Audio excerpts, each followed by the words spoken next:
Film की शुरुआत में दिखाया जाता है कि 1980 में मजनान गांव में कई डम्पू की रहस्यमय तरीके से हत्या हो गई थी, लेकिन इन हत्याओं के पीछे कौन था और ये कैसे हुई इसका कोई पता नहीं चल सका। गांव में दो बड़े डाकू गिरोह थे, जिनमें से एक था सिगोली गिरोह। यह गिरोह इतना खतरनाक था कि उन्हें मारना लगभग नामुमकिन था। लोगों का मानना था कि वे काला जादू करते थे, जिससे उन पर गोलियां या हथियारों का कोई असर नहीं हुआ करता। 1984 पहले सीन में हम दानंग नाम के एक आदमी को देखते हैं जो सिगोली गिरोह के मरे हुए सदस्यों को दफना रहा होता है, लेकिन तभी एक लाश की आंखें अचानक खुल जाती हैं। वह कोई और नहीं बल्कि डेज़र्ट सिगोली गिरोह का लीडर था। मैं दानंग उसके पास जाता है और कहता है, मैं जानता हूँ कि तुम इंसान नहीं हो, तुम्हारे पास शैतानी ताकत है। दानंग को यह सच्चाई डेज़र्ट की रहस्यमय किताब से पता चलती थी, जो अब उसके पास थी। डेज़र्ट जोर से हंसता है, लेकिन दानंग उसे मारने के लिए तेज धारदार चाकू उठाता है। मरने से पहले डेज़र्ट गांव को एक भयानक श्राप देता है, जब भी मेरे खून की एक बूंद इस जमीन पर गिरेगी तबाही आएगी। इसके बाद क्या होता है, यह किसी सालों बाद अब कहानी जिया नाम की लड़की को दिखाया जाता है। जिया अपने दोस्तों के साथ मजनान गांव जा रही है। बातचीत के दौरान पता चलता है कि उसकी मां की मृत्यु हो गई है और वह उसे अंतिम संस्कार में शामिल होने जा रही है, लेकिन जिया के आने की असली वजह कुछ और थी। वह अपने पिता डेज़र्ट के बारे में सच्चाई जानना चाहती थी। जैसे ही जिया गांव में कदम रखती है, अजीब घटनाएं होने लगती। आसमान अचानक काला हो जाता है, ठंडी हवाएं चलने लगती हैं और पूरे गांव में अंधेरा छा जाता है। दरअसल डेज़र्ट का श्राप जाग चुका था।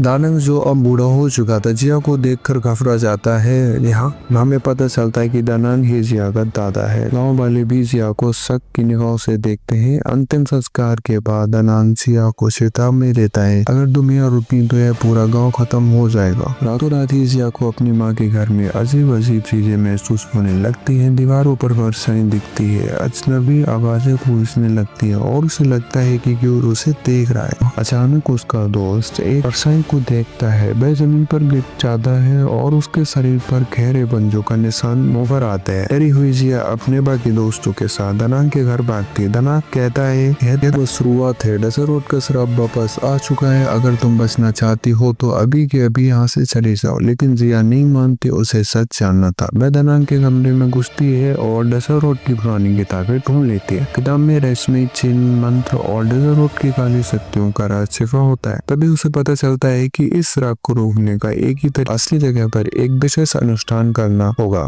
जिया और उसके दोस्त जंगल में उस जगह पहुंचते हैं जहाँ डेज़र्ट को दफनाया गया था। जैसे ही वहां पहुंचते हैं, जमीन कांपने लगती है, तेज हवा चलने लगती है और पूरे जंगल में अंधेरा छा जाता है। दानंग वहां पहुंचकर जिया को रोकने की कोशिश करता है। वह कहता है, अगर तुमने यह जारी रखा तो तुम मौत से भी भयानक चीज को जगाने वाली हो। लेकिन जिया की उंगली दर्शाती है और उसके खून की एक बूंद जमीन पर गिरती है। तभी जमीन फट जाती है और अंधेरों के बीच से डेज़र्ट वापस लौट आता है। जिया को अपनी गलती का एहसास होता है। डेज़र्ट एक साधारण इंसान नहीं था, वह एक शैतानी ताकत थी जिसने सिगोली गिरोह का इस्तेमाल सिर्फ अपनी गाली योजनाओं के लिए किया था। अब वह अपनी अधूरी दवाई पूरी करना चाहता था। दानंग और डेज़र्ट के बीच भयंकर युद्ध शुरू हो जाता है। दानंग अपने पुराने जादुई ज्ञान का इस्तेमाल करता है, लेकिन डेज़र्ट बहुत शक्तिशाली था। जिया किताब को फिर से पढ़ती है और उसे एक तरीका मिलता है। डेज़र्ट को सिर्फ उसके अपने खून से हराया जा सकता था। जिया समझ जाती है कि उसे क्या करना है। वह एक चाकू उठाती है और खुद को घायल कर देती है। उसका खून डेज़र्ट के शरीर पर गिरता है और वह दर्द से चीख उठता है। पूरी जमीन हिलने लगती है, हवाएं जोर जोर से चलने लगती है और डेज़र्ट धीरे धीरे राख में बदल जाता है। समाप्त हो जाता है, लेकिन जिया बेहोश होकर जमीन पर गिर जाती है। सुबह जिया दानंग के घर में जागती है। वह बच गई थी, लेकिन एक हिम्मत चुकाकर उसे बताता है, तुमने आज उसे रोका है। श्राप कभी पूरी तरह खत्म नहीं होगा। जब तक तुम्हारी नसों में उसका खून बह रहा है, तब तक अंधकार हमेशा तुम्हारे साथ रहेगा। जिया अपने हाथों को देखती है। उसे एहसास होता है कि उसके पिता की शैतानी विरासत अभी भी उसमें है। जैसे